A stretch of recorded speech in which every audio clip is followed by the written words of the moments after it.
We're going to try to make a very fast structural equation modeling video that will test a theory. Okay, so our practice one here is, does attitude and preparedness predict how well a student will do in advanced statistics? And our three constructs are attitude towards learning resources, and here's all the little subscales. Preparedness, in other words, how ready they are for advanced statistics, and here's their subscales. And competency, this is like our DV. In this case, it's our endogenous variable, competency. So first step is we're going to look at the actual model. There it is. So we're going to reconstruct this using Amos and go through the many different steps to run a structural equation modeling. So let's get started. All right, like every other test known to man, you're going to check the assumptions, okay? So, and there's a lot of assumptions for this SEM, but we're strictly going to look at right now multivariate normality, multi-collinearity, and of course, sample size. So here's the data sheet that goes with the SEM. Everything's been preset. We also collected ID number and age. Multivariate normality. Okay, to do that, we're gonna fake out SPSS. We're gonna go to Analyze, Regression, Linear. We're gonna pick a dummy DV. That's our ID number. Boom, and we're gonna stick all our measured variables in as independent variables. We're going to look at the Mahalanobis. Okay, so we really don't need any of this. Don't need the estimates. Don't need Durbin-Watson. We strictly, basically, just need the Mahalanobis. Okay. Again, we're using a trick in SPSS that will identify any possible outliers. Click Continue. Click OK. Here's the output. Let me straighten it out for you. Okay, so remember, don't put age in there, but all the rest of the measured variables put in there. So we're going to scroll down. We don't care about any of this information. The only thing we want is the maximum Mahalanobis distance, and it's right there. Let me pull this up a bit. Hold on. And there it is. So according to this, our data has a Mahalanobis distance statistic of 66. That is a possible outlier. So that's the cutoff. So let's go ahead and check our Mahalanobis distance calculator to see what the critical Mahalanobis distance is. So please hold while we pull this up. Okay, so we need the sample size. It's 400. And how many IVs we have? We have 4 plus 4 plus 5 is 13. Okay, so here is our Mahalanobis critical value sheet. Sample size is 400. K is the number of variables, and we got 13. Click OK. Okay, so our critical Mahalanobis is 40.2. So let's go back to our data sheet. We're going to scroll over to the Mahalanobis. There it is right there. So here's our Mahalanobis distances. We're going to right-click. We're going to put them in descending order. And so anything over 40.2 is considered an outlier. So it looks like 1, 2, 3, 4, 5 of them. So we're going to get rid of these 5. Hold on. All right, we're just going to delete them. So delete 1, delete 2, 3, 4, 5. Okay, so now our data is free of outliers. So let's get going. Now we're going to check the assumption of multicollinearity. Again, we're going to trick SPSS by going to Analyze, Regression, Linear. We simply use the ID number as the DV. We use all our measured variables, those are the rectangles in the box, as our IVs, and then we're going to just, all we want is the collinearity diagnostic, right? That's going to be our BIF or our tolerance. So let's click that, click OK. And let's pull up the output for, again, we're just looking at the tolerance in BIF. Okay, so if the tolerance is less than 0.1, you're in trouble. Greater than 10, you're in trouble. Don't see any problems with multicollinearity. So that's number 2. We've covered multicollinearity and multivariate normality. Last thing is sample size. Sample size, we're just going to use the rule of thumb of 20 subjects per item. So flipping back to the big picture, each box is an item. So it's a measured variable. So there's 1, 2, 3, 4, 5, plus 4 is 9, plus 4 is 13. So 13 times 20 is 260. We have 400, so therefore sample size is not going to be an issue. So those three assumptions have been taken care of. Onward and upward. We forgot to mention that we do have a free SEM sample size calculator online. It is in the Moodle. Go ahead and click this link and fill in the data. It will give you a minimum number. So if you want to do that, that's fine. Okay, there is one more assumption that we're going to check at a later time. We're going to run an exploratory factor analysis. That is when we're going to check this positive definiteness. I can't even pronounce that. But what this basically does is it makes sure that your matrix, the determinant of your matrix, is not 0. If your matrix determinant is 0, that means that there's something wrong with the matrix and you can't use this. So that's just going to be a farther down the road check. But we will get to it here when time comes. All right, step 2. Looking at you. This is called model specification, and under that, we are going to run an exploratory factor analysis, EFA, and then we have to check each construct for its unidimensionality. Okay, we'll show you how to do that when we get there. Okay, so let's get going. All right, exploratory factor analysis in the blink of an eye. Analyze dimension reduction factor. So we are going to just put our measured variables, those are the rectangles, A1 through C4, into the box. We go to descriptives. Let's move this over a little bit, everybody. And we always do these. Might not need everything, but these are the main ones. Again, factor analysis. If you want to go back into detail, go back to the factor analysis section in the Hawk 3. Okay, extraction. Really don't care about the scree plot this time. Fixed factors. We know there's 3, right? There's 3 constructs. Hopefully that the data will line up and prove this. So continue. Rotation, we're going to do the varimax.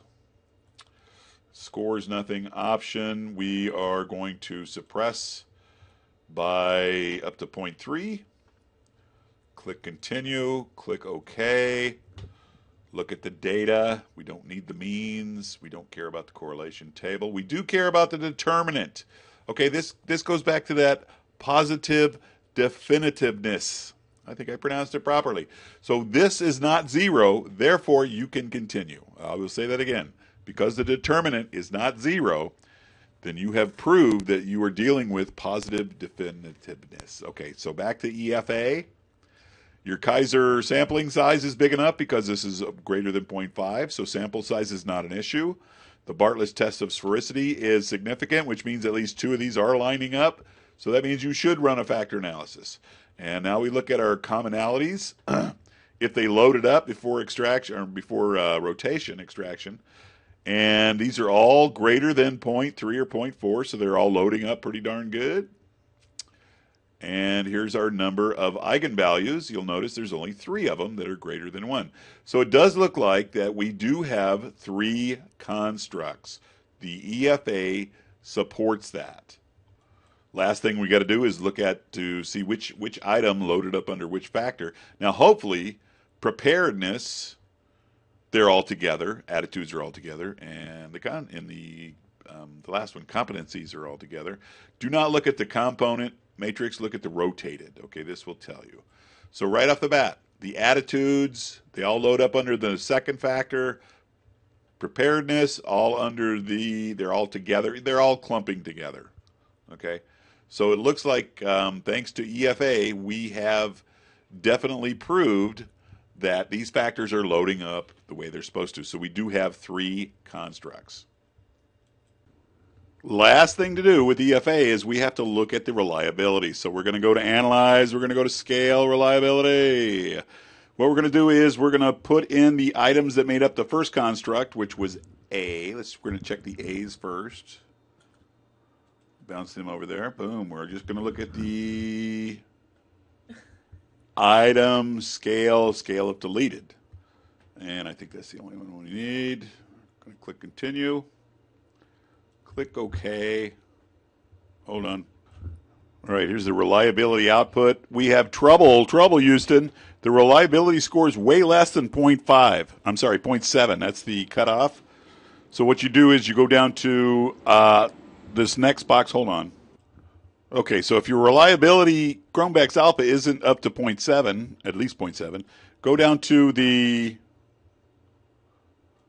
item total statistics. This will give you the Chromeback's coefficient if this individual item is deleted. So attitude 1, no change, no change, no change. If you go all the way down to attitude 5, what this means is if you got rid of the attitude 5 self-confidence, then your Chromeback's alpha for this construct would jump up to 0.806. So that's exactly what we're going to do. I'll say that again. We're going to delete attitude 5, and that's going to increase our Chromeback's alpha for this construct up to an acceptable range. Which means that when we go to draw our model diagram, we're not going to draw anything for attitude 5. Okay, that's what we mean by deleting it. We're just not going to use it. All right. All right, so now let's check the next one. I'm sorry, let me pull this down so you can see. We're going to go to Analyze, Scale, Reliability. Get out of there, you. We're going to reset. This time we're going to check the P's. And you know what they say, you want to give P's a chance. Cracking myself up here. Okay, here we go. So here's our Chromeback's alpha. Oh, it's plenty high, 0.887. So the P's line up very nicely. Last but not least, we're going to go to the C's.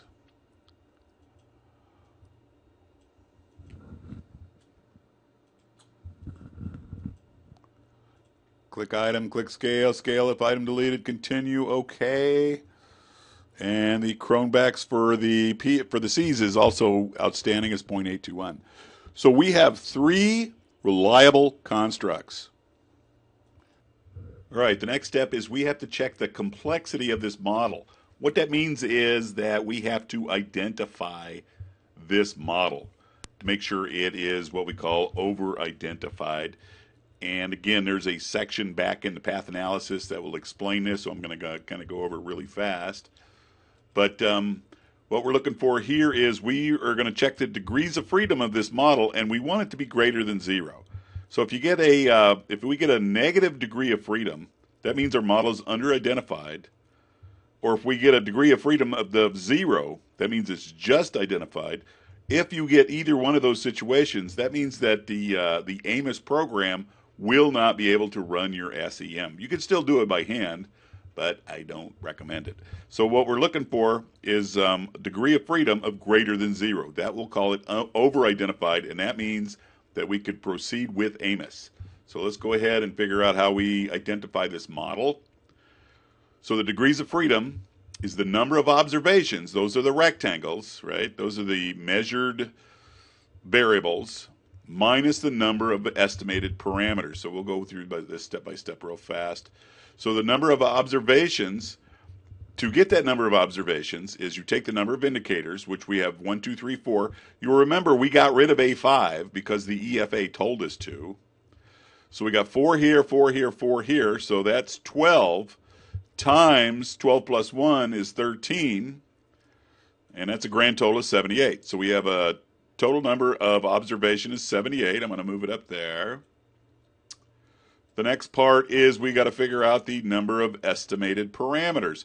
So the number of variances is the number of rectangles, right? The number of measured variables, and each one of these measured variables has an error term. That too is also a variance. So basically the number of variances is the number of rectangles plus the error term. So we got 4 of each. We got 4 measured variables, right? And 4 error terms, so it's 8 times 3. That looks like 24. Path coefficients, those are the arrows, right? It could either be a one-way arrow or a two-way arrow, and we got 3 of those. Covariances is the same as the number of exogenous variables, and we only have 1. The attitude is the only exogenous variable. So there's a 1. So you add that up, and we have 28 estimated parameters. Let me move that out of the way up here. And the original degrees of freedom formula was the number of observations, 78, minus the number of estimated parameters, 28. It gives us 50, which means that our model is over-identified, which is just where we want it. So we're good to go. We're going to do what we call unidimensionality, and that has to be done for each of our constructs. So we got 3 constructs, so we're going to have to do it 3 times. So let's get back to Amos. Now it's time to introduce you to Amos. To find Amos on SPSS, you're going to go to Analyze, and you can't see it here, so I'm going to pull this up a little bit. You're going to go to Analyze, all the way down at the bottom, Amos 19, and you're going to give it a second because it's a big program, so hold on. Amos pulling up here. And here's a new Amos work page, okay? So now we're going to get started. All right, a lot of this stuff we covered in the path analysis video, so if you need some refresher courses on that, please check out that section in the Hawk. We continue with the SEM. Okay, step 3, model identification. All right, I need to refresh my memory what the model looks like, and it looks just like that. So we're going to do competency first, okay? So back to Amos. First thing you're going to do is draw a circle. I'm going to move it a little bit with my little truck, beep, beep. Okay, then you're going to add the boxes. We got 1, 2, 3, 4. We want a best fit. So we're going to go down to this little guy here. This one right here makes it fit the screen. Okay. So far, so good.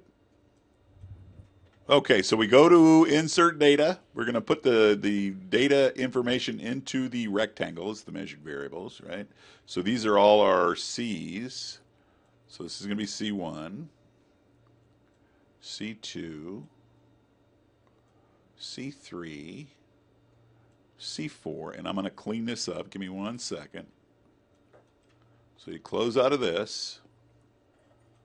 All right, so you go to the square, you right-click on it, Object Properties. You just basically delete the variable label. We're just going to use the variable name. And you can just click on them one at a time. And just delete the label, click, delete the label, click, delete the label. And we should be good. Let me see if that's C1, 2, 3, 4. Yay, we got it right. Now it's time to name the construct. So remember, the construct isn't a measured variable. It's something that you, as the researcher, have to come up with. So we're just going to call this competency. I can't even pronounce it. Competency. And that's going to be our title. I'll make that font a little bit bigger so we can all see it. How does that look? That looks pretty good. Okay. Next is we have to identify the little circles as error terms. Okay, this program is a little bit larger than my window frame. So next is we gotta name the error terms of those circles. We're gonna go to plugins, name unobserved variables, and so that automatically makes them error terms. All right, now it's time to check the factor loading of each of the measured variables onto the new construct. Now, by default, Amos is automatically going to make the first measured variable of a factor of 1, but that is not always the case. So we're going to have to double check that. We're going to go ahead and go to Calculate. Oh, yeah. We have to save it. Hold on. Okay, after naming it, then we're going to go to the output for the text. Okay, so again, we're going to look at the factor loadings of this construct. Pull it down here. Come on, you. All right, we're going to go to Estimates. And here's our factor loadings. Now, we have a problem here because the largest factor loading seems to be C2, right? It's a little bit bigger than C4, but C2 should be marked as number 1. So what this is going to do is we're going to mark C2 as 1, and the Amos software program is going to go ahead and recalculate the other measured variables and give them a lower estimate for their factor loading. That process is called unidimensionality. So hold on. All right, so I'm going to close this, and I'm going to right-click on this arrow, right? C2. All right, first you should probably delete that one. We're going to go to Object Properties, Parameters, and we're going to remove the one that was the default set by the computer, and we're going to put number 2. Actually, we're going to right-click here, go to Object Properties. Let me close this one out. Sorry, my Copilot is giving me attitude. So we're going to right-click here, make sure it's red, Object Properties. This is the one we're going to set as 1. Okay, boom. And so the computer automatically reset all the other ones. That, again, that is the process of unidimensionality.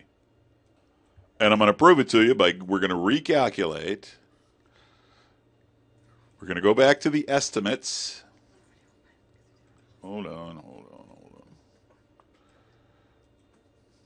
Computer difficulties. We're going to go back to estimates. So see what it did? The largest loading factor is now 1. And it used mathematics to basically restructure the other loading factors of the other variables. But now we're good to go for competency anyway. Now we have to repeat this for attitude and for preparedness. So we did number 2 for you. It was just like we did attitude for you. It was just like the other one. So we're trying to make a short video. So we already calculated it. So we're going to check the, let me pull this over so you can see it. Bam. We're going to check the estimates of the factor loadings. So according to this one, A2 had the highest factor loading, and that was set. Very important, you always got to make sure that the other factor loadings have to be less than 1. Okay, so this one works out fine. Let me pull up the last one, and that would have been preparedness. Please hold. All right, last check. So this is also called constraining. Okay, so different books use different terms. But here's the preparedness construct, and we already calculated, so we're just going to go check the estimates. Kadoom. And good. So P4 is the winner here, and the other 3 factor loadings are all less than 1. So we have attained unidimensionality for each of our constructs. So we need to move on now. All right, this is where it kind of gets weirder than normal. The next thing we have to do is confirmatory factor analysis, commonly called CFA. There are 3 main parts for CFA. Convergent validity, discriminant validity, and nomological validity. And they can get kind of hairy, so we're going to break them down one at a time. We're going to start with convergent validity. First step, you got to calculate the average variance extracted, also called AVE. You want your AVE test statistic to be greater than 0.5. Okay, that's convergent validity first half.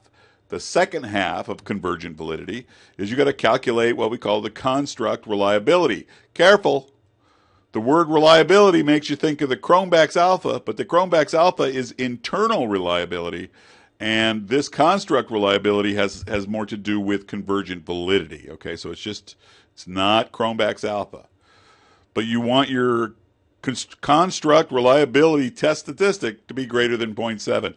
If not, you could be in trouble. In other words, if you don't reach these critical cutoff values, that means your results, their validity could be questioned. Okay, so you have a couple of options. You should go back and double check your data, first of all, and then make some major decisions. But let's go ahead and get started. Okay, we're going to use a very handy Excel spreadsheet. It's the convergent validity calculator. So I'm going to go ahead and click that. Give me a second while I open it up. This is what it looks like. First step, very important. Make sure you're on the rel and val tab. This thing does a ton of stuff, but the only thing we're going to use it for right now is this, okay? So once you get this open, this is how you calculate the AVE and the CR. Next step is now we go back to Amos and we have to draw the entire model. Okay, with a couple of reservations, but let's go back to Amos real quick. All right, to make this a shorter video, I went ahead and redrew our model in Amos using all 3 of the new constructs. And I put the covariance areas in there, and if you need a refresher on that, simply go back to the path analysis section. It's just this double-headed arrow, so it's not that big of a deal. So after drawing a very careful model, then you're going to recalculate this guy. And then you're going to go to the output, and we're going to go to the estimates. Now, very careful here. We want the standardized estimates, okay? So you got to scroll down on this guy. And we want the standardized regression weights. We have to do each construct one at a time. So we're going to take these numbers, C1, C2, all the way to C4. We're going to take these numbers and enter them into our worksheet. Let me pull up the worksheet. There it is. So give me a second while I enter those numbers. So be careful. You only enter them in this column on this worksheet. I think this is the only one it'll let you enter anyway. So these are other calculations that you don't need to know. So what it did was it went ahead and calculated your AV and your CR score. Let me see if I can scroll this down so I can get it on screen. Hold on. And according to this sheet, our AVE is okay, right? Because this number is greater than 0.5. And our CR, construct reliability, is greater than 0.7. So the first construct of competency is good to go. All right, moving on to attitude. Here are our standardized regression weights from the output from Amos. So let's go ahead and enter those into our worksheet. Please hold. 0.704, 0.690, 0.728, 0.728. Delete that one. And our AVE is 0.51, which is greater than 0.5, barely, but it's bigger than that. And our construct reliability is 0.807. Let me add those to our little sheet. Would you be quiet over there? All right, last one, preparedness. Let's go back to our Amos output. And we want the P's. So there they are, 0.814, et cetera, et cetera. Please hold while I enter them into our spreadsheet. You get back up there. Okay, spreadsheet. Okay, here are the standardized regression weights, and here is our new AVE, and our CR, our construct reliability. So we are good to go. Let me put those on our table real quick. Please hold.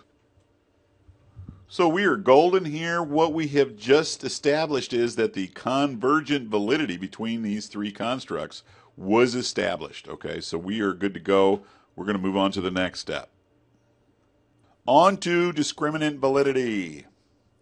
So what we're going to do is we're going to look at the AVE scores for each of the constructs and each possible pair of the constructs. We're going to compare them to the squared correlations between each pairwise constructs. In other words, we're going to look at the correlation between C and A squared, P and A squared, C and P squared, and we're going to compare them to the AVE calculations that we did in the previous part here. So let's take a quick look. But it is very important. We need to have the AVE scores have to be greater than the R squared correlations, okay? If not, then you're not going to be able to prove discriminant validity. Okay, so last time, we want the AVE scores to be greater than the squared correlations. So we're going to go back to our table method here. This is the pairwise between C and A, C and P, A and P. So I'm going to go back and retrieve the AVE scores from what we did previously. And I'm going to put them in. Hold on. All right, here's the AVE scores for each of the constructs. Next thing I'm going to do is I'm going to go back to my Amos output sheet under estimates, right? Under estimates, I'm going to go down to correlations. Okay, here's the correlations between all the constructs. So this is the correlation between C and A, C and P, A and P. I'm going to write those down on my table right there. Now I'm going to use my super brain and square them all. Boom, there they are. You'll notice that the AVE scores are much greater than the R squared, okay, for every possible pairwise construct we got going on here. So that means we have just determined that we have discriminant validity. All right, so discriminant validity, what that is looking for is it's looking that the constructs are measuring different things. Okay, that's what the discriminant part means. So in other words, competency is measuring something different than attitude, and again, something different from preparedness. Okay, that's the discriminant part. The last thing we got to worry about is nomological validity. And the way we look at it is it's like an overall validity for your constructs, which we've already proven with the convergent validity and the discriminant validity. And it basically just means that your validity for your construct model is pretty much in place. Therefore, we have satisfied all the validity requirements for the CFA model. Last step to model identification, right? This last step is a lot like unit dimensionality, but we're going to call it unit loading identification. That's the ULI. And then the very last step is modification indices. So let's get on with the show. Time for some unit loading identification. This process is basically the same thing as constraining one of the correlations to 1.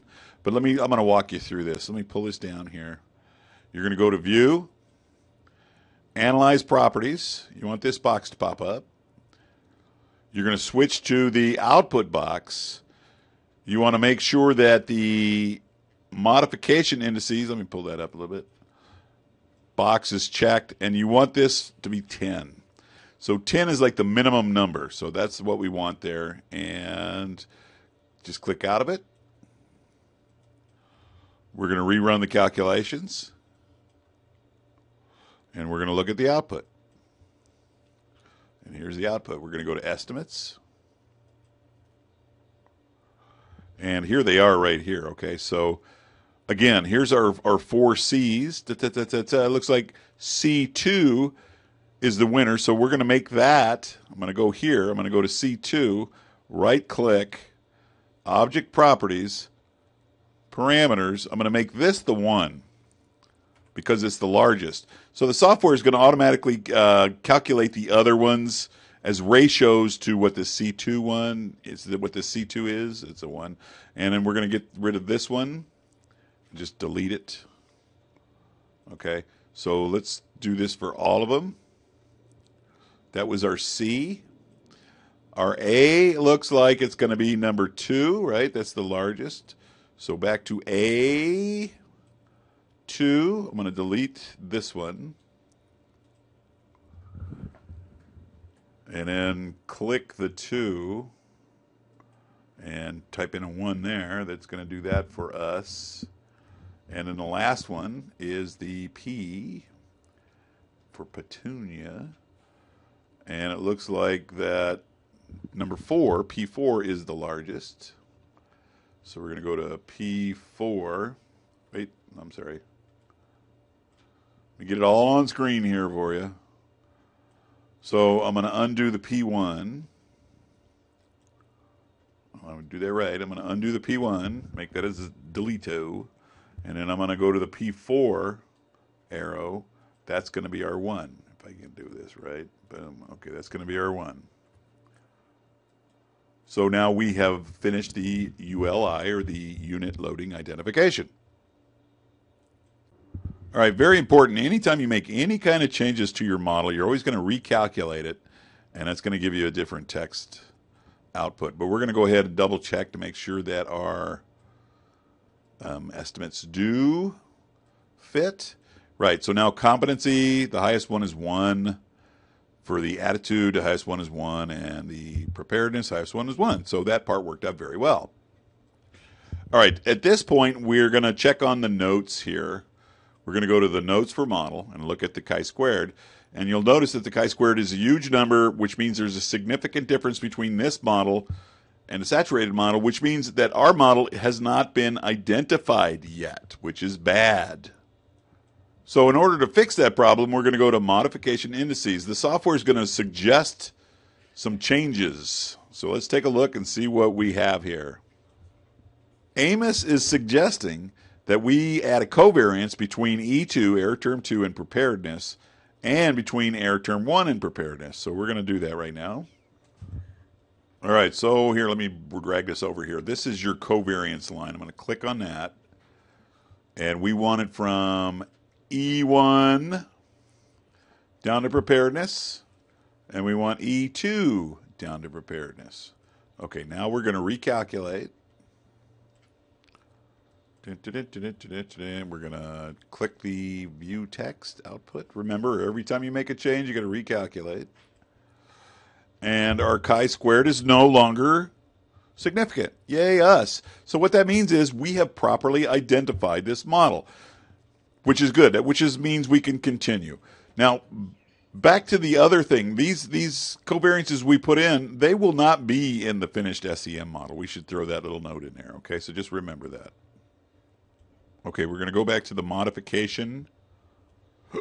Hopefully it will be blank because we did what it told us to, and it is, okay? So it's no longer making any suggestions, okay? So we have properly identified this model. Yay, us. Next step. All right, next step, model fitting. So what we're going to do is we're going to show you guys how to check how well your model, the research model, compares to what we call the saturated model, or what I like to call the perfect model, okay? Using the reflective indicators. So what we did previous to this was we were measuring, it was the measurement model, but now we're going to go ahead and build the structural model. Okay, this is kind of like the first step to the actual structural equation modeling. So now let's go back to Amos. Excuse me. And we're going to go ahead and take out all these covariances. Okay, remember, this is the measurement model. So I'm going to click on my delete X button and delete the covariances. All of these nasty little covariances. Get in there, you. Sorry, you guys. Okay, let's go back to the original path causal model. Sorry, where'd it go? Remind me to delete this. There it is. So here's the original model. We got something from attitude to competency, preparedness to competency, and then attitude to preparedness. And don't forget, we also have to add error terms to the endogenous variables. But let's draw the paths first. Okay, so we're going to click the one-headed arrow, and we're going to go from here to here, and we're going to go here to here, and then we're going to go here to here, right? Now we're going to go ahead and add our error terms. We have to do this manually. Go ahead and click on that, and we're just going to put them on the endogenous variables. We're going to put them in there ourselves. Okay, there's one and there's two. And we have to put the arrows in. So that's one in there, and there's one there. And lastly, we have to name them, right? We have to go to plugins, name the unobserved variables, and it should just turn it into error term. What are we talking about? 16 and 17 here, but let's make sure. So far so good. Let me see if I can't clean it up with the magic wand a little bit. Looks good to me. All right, last thing we're going to do is you'll notice that there's that each error term has a 1. That means it's a parameter, but you'll notice the 2 that we added to the endogenous do not have those, so we have to add these as parameters. Okay, so we're just going to click the parameter, click 1, and then we're going to click the other one, that's this one down here, and we're going to add a 1. That was pretty easy. Now we're going to go ahead and calculate. And we're going to open up the text. And so we're looking good. Oops, made one little error. We forgot to check the outputs on the analysis properties under view. So let's go back to view, analysis properties. That's this bad boy. So the output, we want standardized estimates. And this is the one we forgot to check, residual moments. So we're going to check that. And now we're going to go ahead and recalculate. And we're going to look at the new output. And this shows us It's going to allow us to check the residuals. So let's go take a look at those. Go back to estimates. And here's our data. We want standardized residuals, not regression, but residuals. And here they are. Nope, that's the bottom one. Okay, so these are the standardized residuals. Basically, we're looking for anything that is greater than 2 or less than -2. And there's one right here. There's a couple of them down here. These looks like the only 2. Oh, that's it. Okay, so we only have 2 standardized residuals that are less than -2, and they're right here. So these 2 right here suggest that the model does not quite fit with the data 100%. Yeah, we're just going to consider those borderline, right? They're just barely over -0.2. So we're just going to leave it as is. So remember, we're here trying to prove the causal effect. So the residuals aren't going to be that much of an important player at this point in time. And again, out of all the different residuals we have, we only have 2 of them that are just barely over. So again, we're not going to worry about those. All right, so according to the residuals, our model seems to be working. Next thing we're going to look at is the standardized regression weights. And we kind of want to look out for anything that's less than 0.3. They have to be significant. So let's keep going up to the significance of the regression weights, right? That has the significance right here. And you'll notice that the causal arrow between attitude and competency is not significant. So that means we're going to have to make some kind of changes to fix this. That's the stage we're in. We're trying to perfect our model. That's what model fitting is all about. So a little side note is these other ones, the competency to C1, these little ones, we really aren't overly concerned about them right now. We're basically looking at the main arrows between the constructs. And again, the causal relationship between attitude and competency is not significant. So we're going to fix that. All right, next we go to the model fit box. And that's right there. We're going to look up the model fit indices, and there's a bunch of them. Okay. All right, the first one we look at is the C-min, which is exactly as the same as the original chi-squared. We do not want this to be significant. As it is now, it is significant. Okay, so that's the first index. That means we're going to have to make some changes to make our model fit the perfect model. Second thing is the GFI index, and this number has to be greater than 0.9. So according to the GFI, our model is good. All right, just scrolling down, we're going to look at, there's about 3 dozen different kinds of fit indices here. But NFI is one. And again, we want our default model to be greater than 0.9, and it is.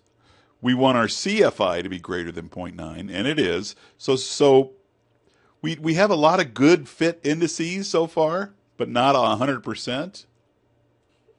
Last thing we're going to look at is the RMSEA, and that is kind of like the p-value. You want this number to be less than 0.05. Okay, the RMSEA has to do with the residuals. Depending on which book you read, some say 0.08, but others say 0.05. But again, this is a good indicator because it is less than both of those. So in other words, we have almost all of our model fit indices are good, except for the main one where we had the C-min, which was way too high. Okay, so you'll notice all the different indicators here. The reason we're using the ones we want is because we are going by the maximum likelihood estimation. Okay, so that kind of tells us which one of these fit indices to use. All right, now we know we need to make some kind of changes. What we should do is delete this path between attitude and competency. If you recall, it was not significant, but let's hold our horses here for a second. We're going to go ahead and look at the model modification indices. In other words, Amos is going to suggest to us any kind of changes that might make our model a better fitting model. All right, so and this is what the computer is suggesting us to do. Nothing. There's nothing that the computer is going to suggest for us to do, so we're just going to go ahead and delete the causal arrow between attitude and competency, right? Remember, because it was not significant. So let's get to our, can you guys see this? Let's get to that. We're going to delete this. We're going to recalculate. We're going to get this. Hopefully our C-min will not be significant. That's what we're talking about here. Hold on. So let's go back to our model fits. And you'll notice that our C-min score is still significant. Okay, so that means it didn't work. But now remember, we're building this structural model from our measurement model, so that means we're just going to have to try some different approach.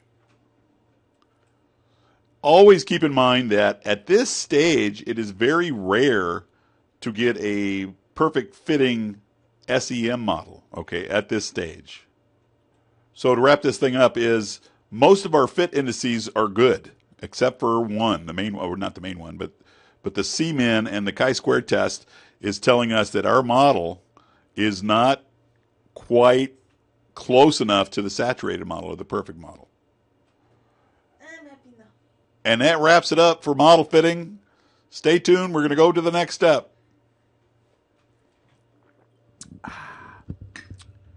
Now it's time to move on to model evaluation. What we're going to do is we're going to look at the composite scale indicators and use them to analyze the structural model. And how we're going to do that is we're going to go ahead and calculate the factor loadings. Those are the items on how they load up onto each construct. And we're also going to look at the error variance. If you remember, we did construct reliability in one of the previous chapters, but this is how we're going to go ahead and create our scale indicators. I'm going to show you where to go back and recalculate your construct reliability if you need to. Okay, but that's that big CR, right? Construct reliability. Here's the original formula for that. To find a factor loading, you find the construct reliability number, the CR number, and you simply take the square root of it. Okay? Error variance is practically as easy. You take the CR and you subtract it from 1. So that's going to give you the error variance for each one of the composite scale indicators. So let's go ahead and do the factor loading real quick. If you recall from, I believe it was step 3. Yeah, it was step 3. We went ahead and calculated the AVE scores and the CR scores. Remember, the AVE stands for average variance extracted, and the CR is construct reliability. But these are the numbers we're going to use. So I'm going to put them in our little thing there. I'm going to take the square root of each one of them. Bam. Okay, so there's our factor loadings for our 3 constructs, CAP. Moving on to error variance. Again, here's our CR scores. We're simply going to subtract each of these from 1 and get those. So now we have our error variance scores and our factor loadings. So these are the values that we're going to go ahead and, I guess we could say, hand load into our structural model. So back to Amos, we're going to show you how to change this multiple reflective model over to a composite scale indicator model. So we only need one item for each construct. So let me pull over this and get our deleting X going there. And so I'm basically going to delete everything, all the items, except for one. And we're gonna change the values of these each one here. So I'm just going to keep the first one of all our constructs. Oh, you can't see what I'm doing over there. Sorry, but you can see this. Get. Okay, so we look like we're good to go here. Let me put them all in the middle. So now what we're going to do is substitute these values. Let me click my hand here. We're going to substitute these values with these values. Okay, so the arrows that load onto the items are going to be these values.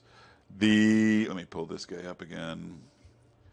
The actual error terms are going to be the error variance values that we calculated here. Okay, so let me show you how you do that.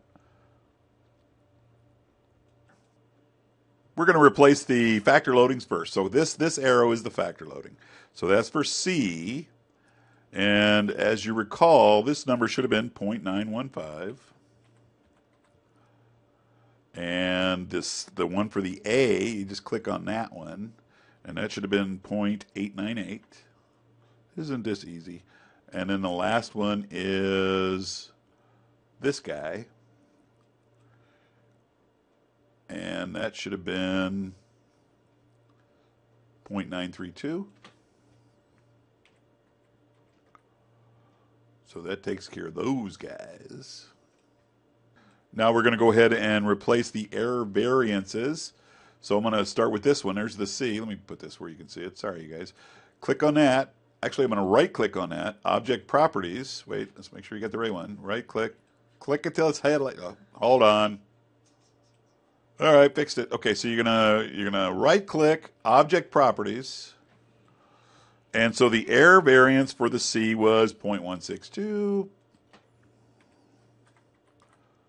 And the error variance for the A was right-click. Oh, never mind. Right-click, Object Properties. Sorry, you guys. It's been a long day. So for A, error variance, 0.193. And for the last one, which is way over here, let me scoot him over so you guys can see him. This guy was 0.131.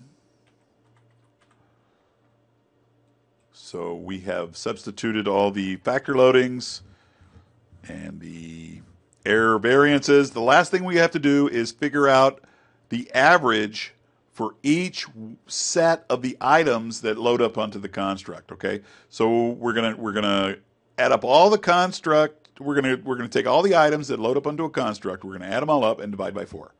So let me show you how that's gonna work real quick.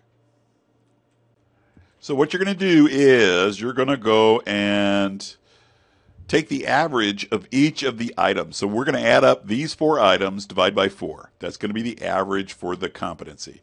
We're going to add these 4 up, divide by 4. That's going to give us the average for attitude. Same thing for preparedness. We're going to add these up, divide by 4. Let me show you how to do that in SPSS. So you're going to go to Transform, Compute a New Variable. And the first one we're going to just call, I'm going to do C average. You name it up here. And let me just show you how to do this real quick. So you hit the parentheses because you're going to be adding multiple terms. You're going to do C1, enter, plus, C2, enter, plus, pull it up a little bit, whoop. C3, enter, plus, last one, C4, enter, move your cursor over there. You're going to hit divide, and we're going to do by 4. We're going to click OK, and hold on. Okay, so there should be a new variable called averages, and we just did all 3 of them at the same time because we're showing off here. So let me show you what that looks like on your data set.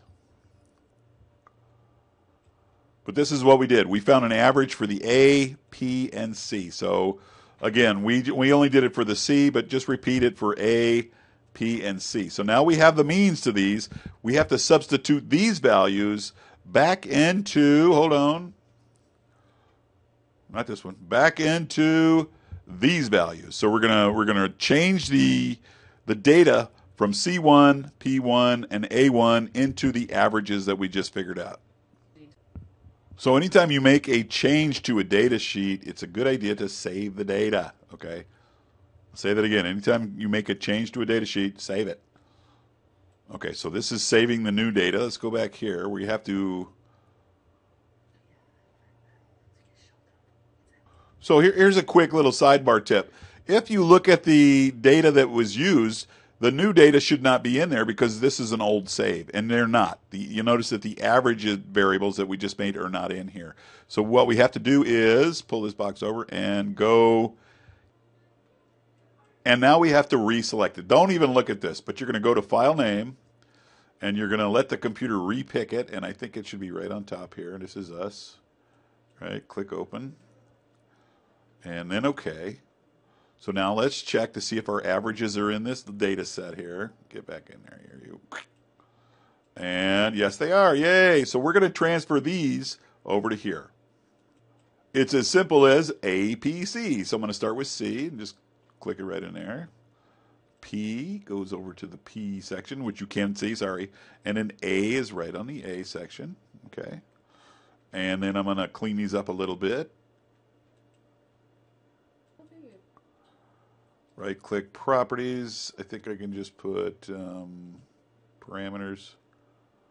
A average. What the heck.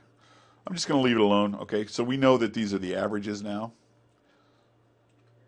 So now we have the structural model with the composite scale indicators in place. Okay, so we changed the factor loadings, we changed the errors, and we substituted the remaining item with the average of that item. So we are good to go. Time to calculate. Calculate. Calculate. Beep, beep, beep. And now we're going to look at the outputs. Hope you guys can see these things over here. Okay, here we go.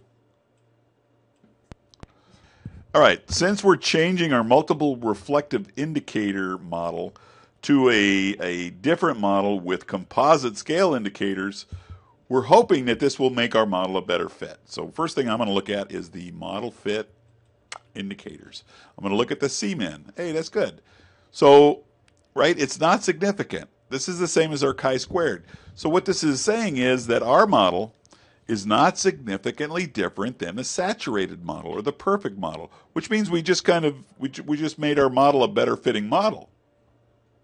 But now let's look at the rest of the fit indices. We got our GFI, that's over 0.9. That's really good, okay. And we look at the NFI indicator, that's greater than 0.9. RFI is bigger than 0.9, so everything is looking really good so far. And I think we need to look at the RMSEA, and this is pretty darn good. This is less than 5%. All right, let me go back up. I made a mistake. We don't really look at the RFI because we're using the maximum likelihood. We should be looking for the CFI, and hold on, I can't find it. Hold on. Yes, I do. Okay, well, I'm just going to move this over a little bit so we can see the CFI. There's the CFI. So that's greater than 0.9. So all the indicators are now good. So our model fit has become a lot better fit. Okay, so next thing we're going to go to estimates to make sure our paths are significant. And let me pull this out a little bit. All right. And here we go. So, wow, yeah, so attitude to preparedness, very significant. Preparedness to competency, very significant. Next step was we're going to check these standardized residuals. We want to make sure there's no problem there. And they're way down here on the bottom. Hold on. Okay, standardized residual coefficients. So remember, the cutoff for these is anything greater than a positive 2 or less than a negative 2, and we're nowhere near that. So our standardized residuals are well within an acceptable range. Now we're going to look at the modification indices. The software basically is going to suggest any kind of changes to our model to make it a better fit model, and you'll notice there's nothing there, which is a really good thing because we think we just proved that our cause and effect model is actually accurate, which basically means that apparently attitude does affect preparedness, and preparedness does affect competency in statistics. But you'll notice attitude does not affect competency directly. So it has like an indirect effect. So we have to check the mediating effect of preparedness, okay? But that's it for now. Goodbye. Say goodbye. Bye. So we're still under model evaluation, but now's the time to check out to see if we got some mediators going on. And let's go back and take a look at our Amos picture. So remember, this is the component scale version. We're going to make a few changes on it real quick. Okay, these values you're looking at here, they're unstandardized. Let me drag this box over here. These are the unstandardized we're looking at. We want standardized. The reason we want standardized is because unstandardized does not explain variance, okay? It's a unit issue. But the standardized estimates gets rid of that unit issue by using standard deviation, standard errors, that kind of thing. All right, then we're going to check it over to the second remote control up here. That's going to show the standardized estimates for us. You see how they all changed. Now, we know that these paths are significant. That's the reason we're checking to see if preparedness is, in fact, acting as a mediator. So we're going to go ahead and look at our path. So this is what we know so far, that A is significantly influencing P, and P is significantly influencing C. So now we're going to check the mediator properties of P. Okay, now we need to use specific numbers to calculate if this thing is a significant mediator or not. We're going to look at the unstandardized regression weights. Say that again, unstandardized regression weights, and their SEs, their standard errors from each one of these things. Now, SPSS calls them B weights. These are not the beta weights, okay? The beta weights are the standardized. We're going to use the unstandardized. So we're going to go over to our Amos model, and we're going to pull them off and plug them into a formula. And we're going to use these numbers, these values, to calculate, to see if P is acting as a significant mediator. So A is the unstandardized regression between A and P. B is the unstandardized regression between P and C, and the standard errors are for each one respective. So let's go ahead and take a look at our Amos output. Back to Amos. Okay, so what you're going to do is we're going to go ahead and look at the output text. If yours is grayed out, simply click this the abacus thing, and you'll get a new one. But we're going to go ahead and click that. And so remember, we're looking for unstandardized regression weights. So they will be under estimates. And it's the top one. Even though it doesn't say unstandardized, this one is the unstandardized because the one underneath it is standardized. Okay, so these down here are standardized. These are unstandardized. So we need to look at the regression weights between A and P and C. So here's A and P. There is the regression weight. That's the estimate value. And there's its accompanying standard error. So in here is the regression weight between preparedness and competency. Okay, so these are the four numbers that we're going to need. So we're going to go ahead and put these into a quick table and do some calculations. All right, so here are the numbers from the Amos output that we just showed you how to do, and this is what we're going to do with these numbers. Okay, so A is the unstandardized regression between A and P. B is the unstandardized regression between P and C. Thank you, and here are their standard errors. So we're going to do some calculating now. The first thing we got to figure out is what is A times B. The second thing we got to this is the hard one. We got to figure out what the standard error is of the A-B mixture, combination, circle, product, whatever you want to call it. And again, everything that we're going to calculate here is one of these four numbers, so it's actually not that bad of a deal. It's just a lot of multiplying and square rooting. So the reason we do that is we're going to take the product of A times B, we're going to divide it by the standard error, the pooled standard error, in order to get what we call a z-score, right? That's a standardized score. And we're going to use the calculated z-score and compare it to a critical z, just like in beginning statistics. So if our mediator is significant or not, this z-score will indicate that, okay? So I'll say that again. Our z-score, if it falls between the critical cutoffs of positive 1.96 and negative 1.96, if you remember those two, those are the two z-scores that will make you a 95% confidence interval. So again, if our calculated z-score falls between these two values, it will not be a mediator. And conversely, if our z-score is outside of that range, or in other words, if it's greater than 0.196 or less than negative 196, that means it is definitely a mediator. So let's go ahead and do some calculations. A times B is simply going to be 0.169 times 1.124, etc., etc. So the product is 0.190. That was easy. Here comes the hard one. So we're going to go ahead and substitute these values into the unknown values down there. And it kind of looks like this. We went ahead and just calculated it out. Don't want to drag this thing on forever here. But we got a standard error of the shared A-B regressions to be 0.054. And then we're going to go back to our original Z formula, which we need the A times B. So we're going to take A times B and divide that by the standard error of the shared A-B regressions. Standard error of the regressions. So we simply substituted in. Let me make sure I got those right. 0.190 goes on the top. 0.054 goes on the bottom. That gives us a Z-score of 3.52. And we're going to compare that to our critical value of 1.96, and it's obviously greater than. So our calculated Z-score is greater than the critical Z-score. So this is true. Therefore, preparedness is significantly mediating the path between attitude and competency. In other words, preparedness is, in fact, a significant mediator. All right, so that's it for the mediator part. I hope this helps.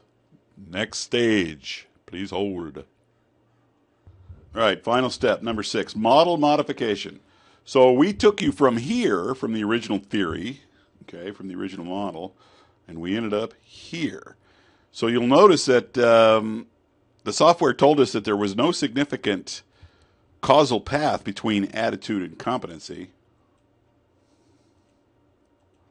Like that, right? There was no significant path there. So therefore, the model, this model, did not match the theory, right? It's always the model matching the theory, not vice versa. So what would the researcher do? What would you do? What you're supposed to do is you're supposed to go back to the literature review and try to redraw a new modified model based on some kind of existing theory of the true causal effects between attitude, that's this one, and competency.